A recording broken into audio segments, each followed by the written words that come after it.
This is the Heartbeat of Human Services, a peek into the inspiring stories of our community and all things DHS. Join us. Hey everybody, my name is Jana Slagle and I'm your host today for the Department of Human Services podcast called The Heartbeat of Human Services. And today we have with us a very special guest named Diana Marquez, who is a local foster and adopt mama. She's married to Ignacio, and she's also a local registered nurse here in Kern County. So welcome to our show, Diana. Well, thank you for having me. I'm excited. Yeah. So, and part of the reason we had you today is that you also adopted a safely surrendered baby right here in Kern County. So we want to talk to you a little bit about that. But first of all, tell us about your family. So, my husband and I have been married forever. It seems like we're high school sweethearts. Aww, I love that. So, yeah, I think we've been together for 23 years. That's wonderful. And then we have our son, who was a safe surrender baby. Okay. And we're in the process of adopting a 1-year-old who's going to soon be 2. Yeah. And so how old is the baby that you adopted that was safely surrendered? Now? How old is he now? Yeah, now. He's going to be 8. 8. Okay. He's going to be 8. Wow. But I've obviously, safe surrender, I've had him since he was a day old. Right. Yeah. That's amazing. And your other son that you're getting close to adopt, how old is he? It's a little girl. A little girl. Yeah. And how old? She's going to be 2.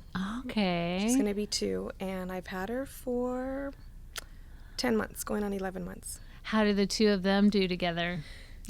It was rough. I'm not going to say it was a little easy. bit of an age It gap. was rough.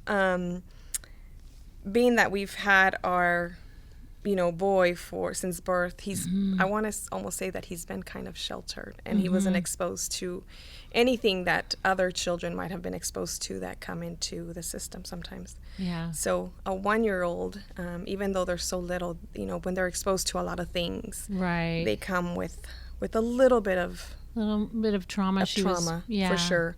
Even just the separation from being removed from where she was, that Right. separation creates a lot of anxiety and trust issues. That was kind of hard for my son to understand, that she's a baby and she's not happy like most babies are. And it was going to take time. Yeah. Because that takes a lot of time, patience. But he's aware of that. He can see that. Now he is, yeah. But he struggled with it for a little bit, yeah. For a few months, he struggled with it. Like because she would cry more, or she A needed lot. more attention. Yeah. She had a lot of trust issues. She had never been around any men, so she really wasn't aware of like male and men just existing. So your son and your husband, right? Right.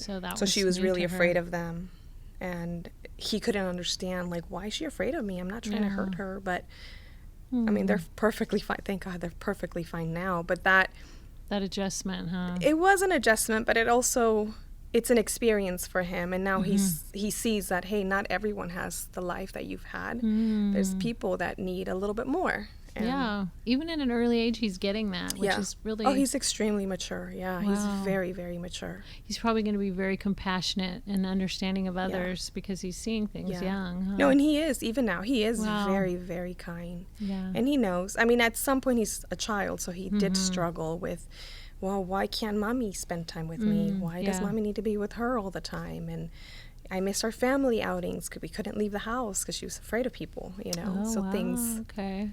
Yeah. That was a little bit of a challenge, but you guys were able to talk it through. we were able, yeah. We're in a really good place now. They're both in a really good place. They love each other now. That's they play. great. Yeah. So did you get help during that time? Like, did you reach out and say, we need a little bit of help here? Because I think that's an important thing for foster parents. We have really good friends. I'll say we have a really good group of support. That offered, because there was times where I needed to take off and just recharge and just kind of get myself together and come back and give this baby and my son too, because I know he was going through it as well. But we had people helping us. Like there was weekends we were able to just drive out to the beach with him and spend quality time with him and explain like, hey, I know we can't do this often, but you know, we can do it, and we're going to enjoy this time, and then we're going to go right back to it. So yeah. So you were aware of how to make sure that you guys were okay and take care of him. And we were very aware really of. good. He had been our only child for 7 years. Yeah. So That's a big adjustment for a little guy. Yeah, for sure. So she was 1 when you got her When I got in your her. home, and now she's 2. she's going to be 2. Okay. Yeah. Well, I applaud you for, you know, recognizing that you needed to take care of him and yourself, because those are challenges kids face Right. that have been through trauma. Oh, yeah. It's not easy, and I'm glad that you have a support system that you can turn to. Because a lot of times foster parents and adoptive parents, you know, there's post-adoption support so they can get help. But it sounds like you have a circle of friends that really help and you. I had her social worker. She came with an adoption social worker, and she's been absolutely amazing. Amazing. That's great. She's offered help, support. You know, she's offered to refer me to places. But really, I don't think there was anything. She just needed time Yeah. and love, and to, Absolutely. you know, she That's needed to good. go through that phase.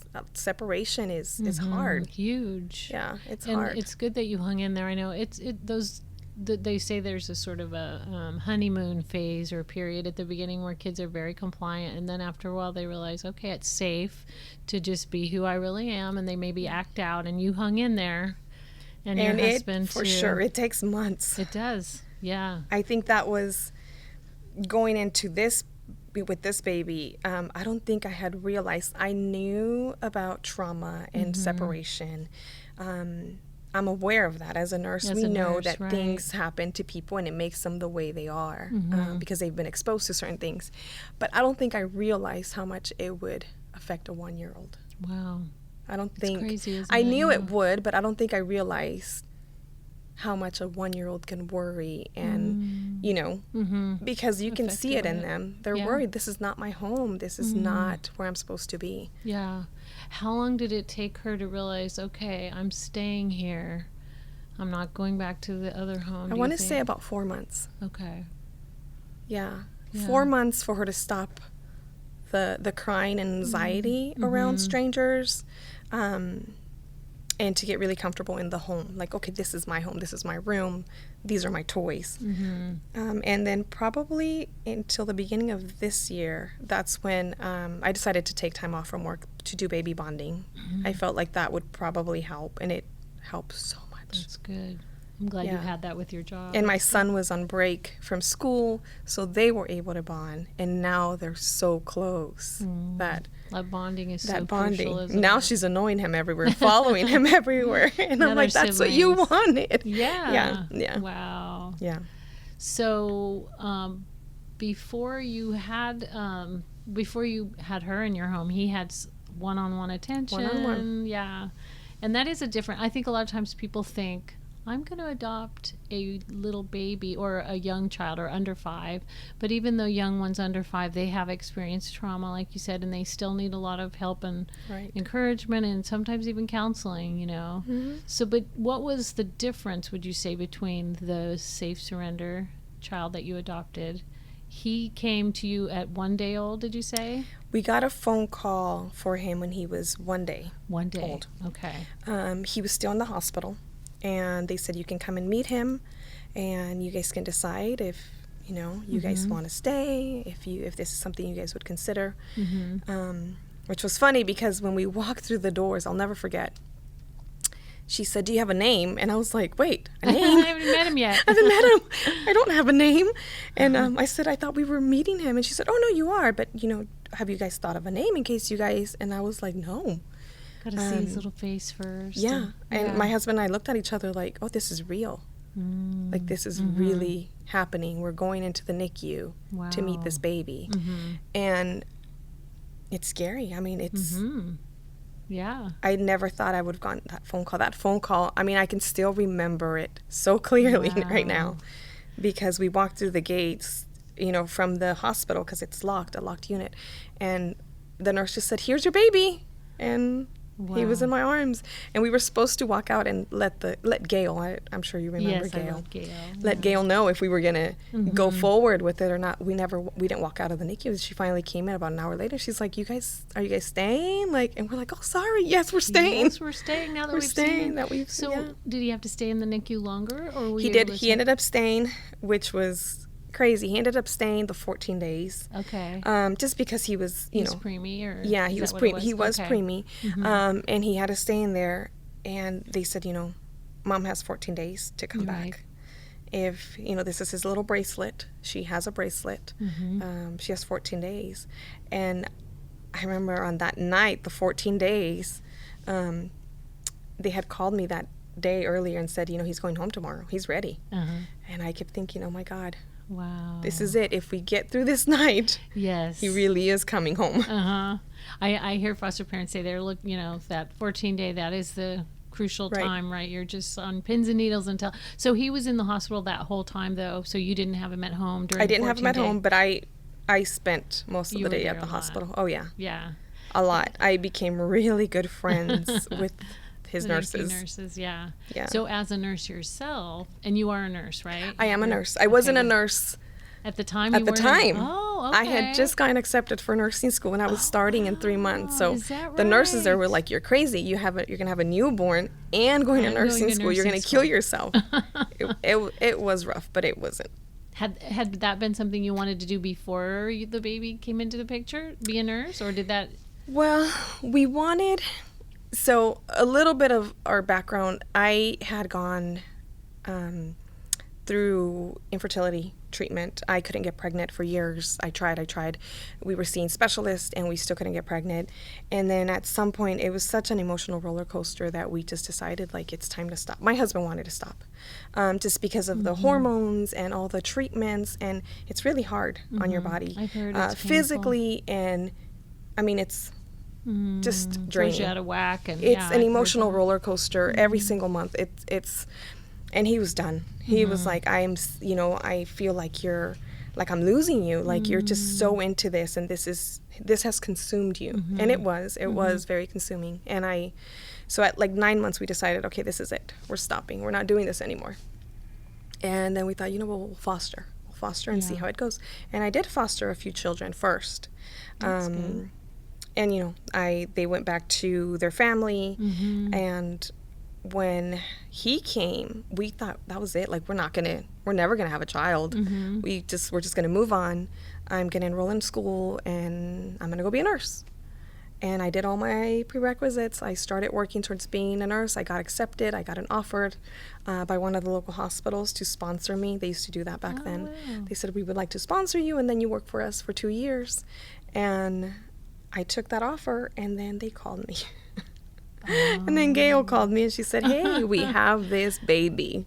Wow. And I said, I don't think I can do this. I was like, I'm starting nursing school in 3 months. I don't know how I'm going to do this. My husband travels a lot for work.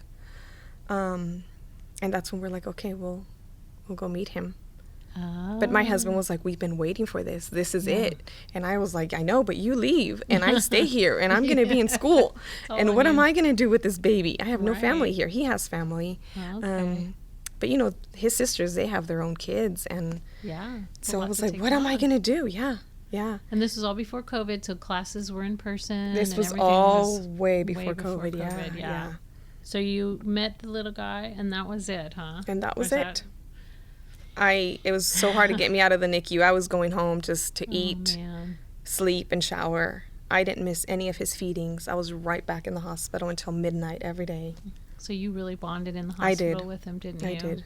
So then when did Ignacio, was he able to come to NICU too? Oh, he was there too, even though he's traveling. He was traveling, but he was coming home. We spent all weekend with him, and then he left for the week, and then he came back on Thursday night, and we were there all weekend with him. Yeah. So a lot of sacrifice up front that really helped you get bonded to the little guy. And tell me his name again. My son, the baby. Andrew. He's not a baby anymore. He's not a baby. Right, Andrew. Yeah. So when did you guys recognize what the name was going to be? Did it happen in the hospital, or did you come up with a name? It did, and it was kind of like a family thing. My nephews, I'm really close to them, and they we had a list of names that they keep saying, we would like Andrew because we can call him Andy, which actually no one ever called him Andy. But it was like a family thing. We talked, and we came up with that name. That's cute. So, I like that. Yeah. So it's not necessarily a family name, but It's the not. nephews just liked the name. Yeah, It yeah. stuck. We liked it, and the Andrew. nephews were like, yeah, we can call him Andy, and no one's No ever one called calls him Andy. So but, you call him Andrew? Yeah, yeah. That's great. but yeah, at least it involved the family, which was special That's to good. me. That connected everybody Yeah. together. Yeah. So, so you spent he was in the NICU, and then you got the call that his mama didn't come back. His birth mom. I didn't come actually back. called Gail and Hope, the social worker, and I said, hey, is there any way she could have left a message at midnight somewhere? Oh, you're really wanting to make sure. I did. Because I was like, what if? Yeah, I get that feeling. Yeah. I mean, there was, I want to say about 7 days after he was born, I got a phone call late at night. And it was from, I can't remember if it was from the hospital or from Gail. And when I picked up the phone, when I grabbed my phone and I knew it was somebody related to him, my heart just dropped. Oh, man. And I was like, this is it. It was Gail. Now I remember correctly. It was Gail. And I answered the phone and I was like, hello.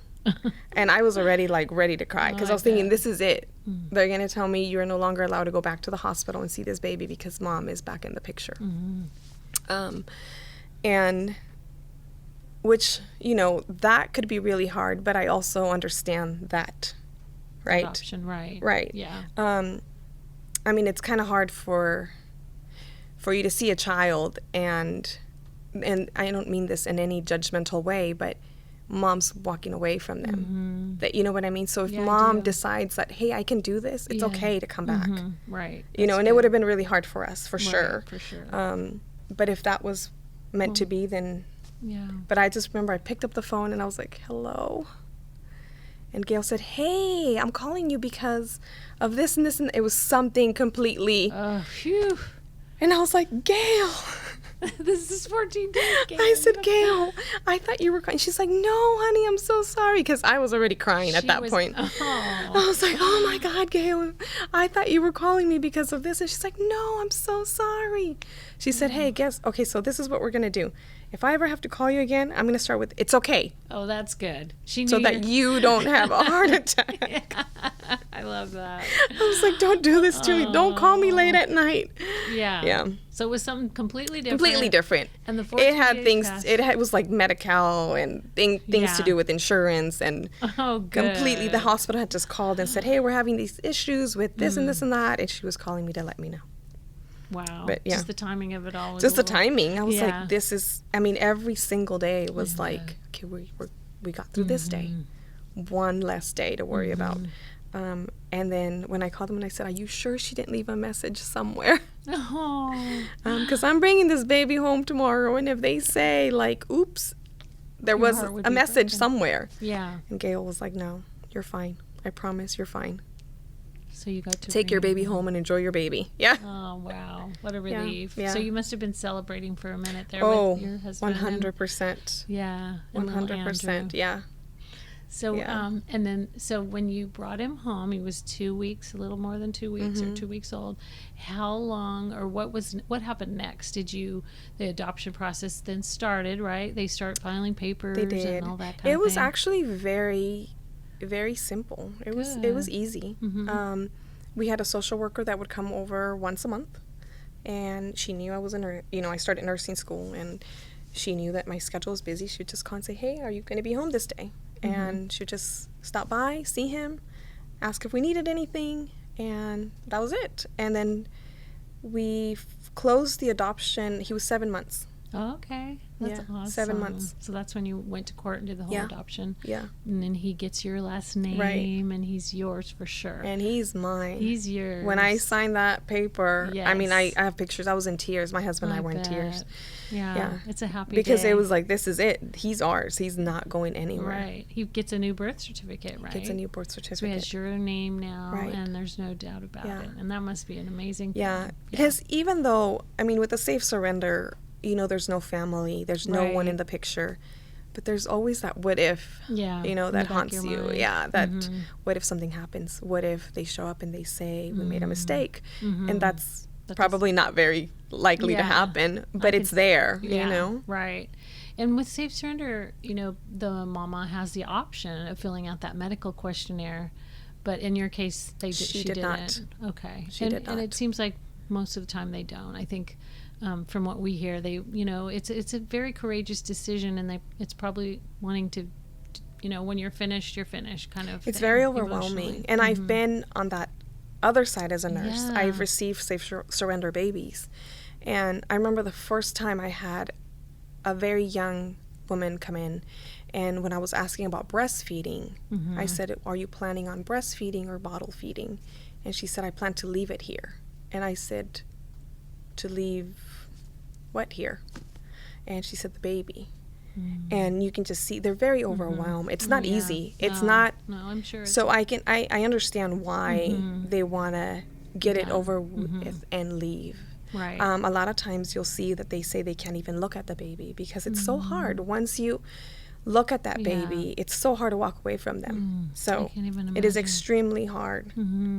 I bet. And when you, so switching gears just slightly, have you received more than one Safe Surrender baby? Two. Wow. So do you work in the emergency room then? No, labor and delivery. Labor and delivery. Oh, Yeah. okay. Labor and delivery. So I've only seen oftentimes- 2, and that was years That's ago. huge, though, isn't it? So the women are, it does. I'm sure that they have thought it through to a certain extent, and just overwhelmed with being able to take care of the baby. Right. And we always share with people that they're in the hospital, they're presented with options. You know, there's other options besides Safe Surrender, but Safe Surrender is a good one for the. It's a good child one, and too. it's hard, and I feel like. Remembering the first one that I had, you can see there's so much going on with moms. You know, we have to ask so many questions just because you want to make sure that once you make that phone call to the social worker from the hospital, you say, hey, I have a Safe Surrender baby. You want to make sure they understand, and sometimes you have to be very careful because you don't want to make them feel like you're judging or questioning their choice. Right. And I'm sure that sometimes it could come across as like you're questioning them. And it's not so much that, it's you got to make sure that everything is set in place so that when you make those phone calls that they know what's happening. Right. You know what I mean? Yeah, totally. You want to make sure they're not just making, and I think that's why the 14 days too, like a decision could be made in the moment of hormones and trauma, you know, excitement and fear. So that makes sense why the law is written that way, the 14 days to reclaim. Yeah. But I think I've talked with other social workers and nurses that they do want to make sure, you know, you know, of course you want to make sure that that's you do want to make sure that, hey, you know, I am going to make this phone call. And you also want to know, you know, when the baby is born, because normally when the baby's born, you put the baby on mom's chest. You know, once the baby's born, you want that bonding to start immediately. Yes. You want that baby to feel that warmth, that, you know. So you want to make sure that you're respectful of her feelings. And is this what you want? Yeah. Would you want me to do this, or would you want me to just take the baby over to the warmer, make sure the baby's stable, and remove the baby from the room? It's already painful. You don't want to put these women through more. You don't want to even ask them, but you have to. Yeah. Yeah, and I would imagine that they want the baby out of the room so they don't bond. Is that what happens sometimes? Yeah. Because it would be just like. But you want to make sure that you give them that option. Right. You know, they still have options. They still want to maybe say goodbye. Do you want me? Yeah. Do you want me to put this baby here with you, or do you want me to take the baby out? What's easier for you? Right. Yeah. Because you want to be supportive, you know. Yeah, absolutely. Wow, as a nurse, that must be. Did the Safe Surrenders that you received, that happen then after you had a child in your home? Right. So your emotions probably were even more, compassionate, I guess. Yeah. And, and 100%. And you see the pain, you know, of having to let go of this child. I'm sure it's hard to fathom. It's not easy. Yeah. I'm sure it's not easy, and we do continue to encourage women that just to I guess, acknowledge their courage, 100%. Recognizing you're not able is Yeah. huge, Yeah. And it's okay. It's okay. That's And it's right. okay. Yeah. I've met so many people that are in the same situation as my husband and I that can't have their own children, and maybe they can't afford treatment, or it's just not an option for whatever reason, Right. and they're waiting. Yeah. They're waiting to love on a child. There's so many people out there. Yeah. That's huge, isn't it? It is. Well, I'm so happy that Andrew's in a wonderful home, and we do just honor that mama wherever she is out there. I that do. She did the right thing, and he's well taken care of. And We prayed for her, and he's good. asked. Yeah. I don't know a lot of information because safe surrender. Yeah. Right. You don't get much. No. You don't get much. No name, no shame, name, no blame. Yeah. no name, no very, very little background history, just related to him, just Right. related to his birth, pretty Yeah. much, and that's it. That's all I know. Right. So there's not much I can give him, but we pray. Yeah, We pray that's for her, nice. and we love her. We really do. You said earlier that We do. he knows that he was adopted, Right. right? So he's 9 now. When did he know, or how did that come up? Oh my God, we were at Chick-fil-A, and my best friend was very pregnant. This was 3 years ago, and she said, "Hey, the baby's moving. Do you want to feel Carter kick?" And he said, "Yeah." And he put his hand on her stomach, on her belly, and the baby was moving and kicking, and he was so excited. And that was it. We went home, we went about it, we had our day went by, just normal day. The next day in the morning, he had came into my room in the middle of the night. And when he woke up, he said, "Mommy, did I kick a lot in your belly?" Yeah. And I was like, okay. Wow. And so he's 6, around 6 now? No, he 3 was, years Carter is 3 now, and Andrew's 7, so he was about 4. ago? Oh, wow. Yeah. That's pretty smart to ask that kind Yeah. of question already. So what did you say? Well, I Probably was to like, take a breath. I'm not ready. I did. I was Yeah. like, okay. And I said, I had mentioned in the past, he was aware that he had been in somebody else's belly. That's what we would say. Like, you grew in somebody else's belly, because mine does not grow babies.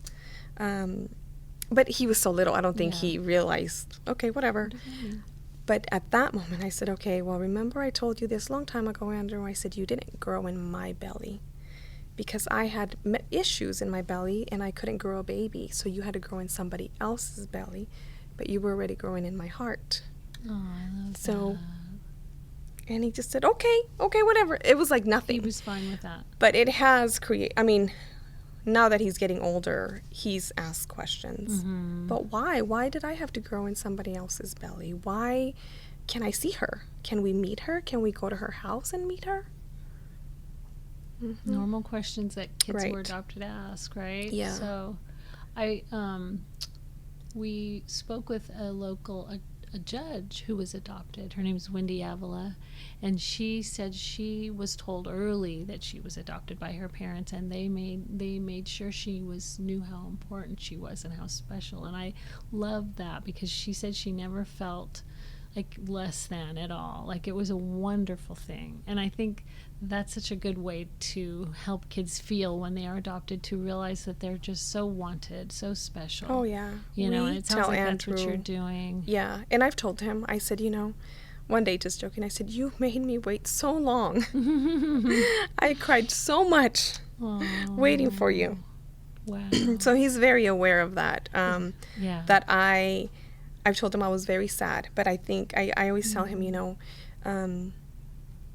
I said, I used to pray, I used to cry and ask God, for a child. Wow. And I said, and I kept saying, like, God, why can't I? Why don't I have a child now?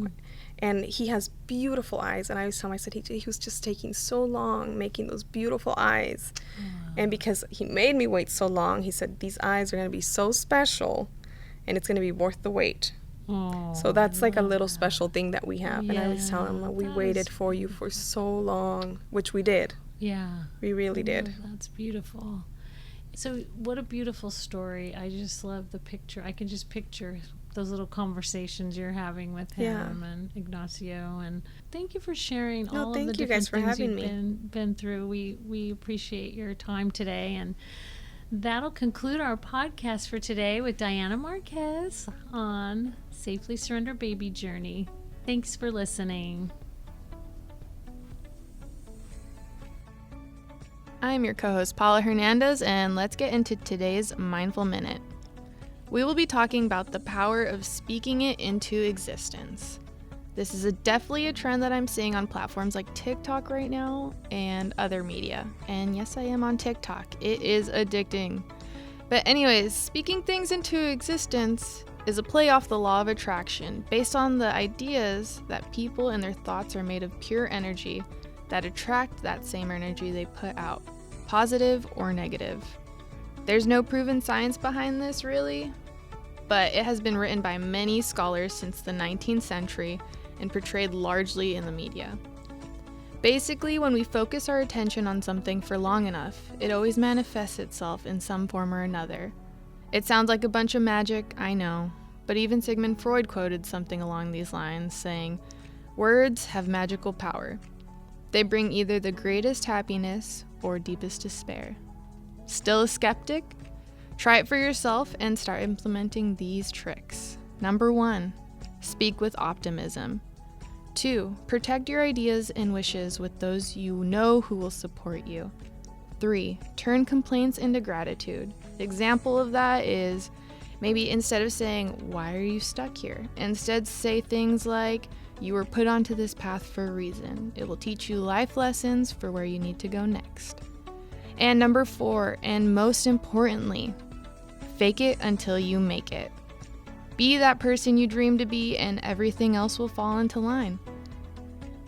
So, what do you think? Is this something that you can try? This has been your Mindful Minute.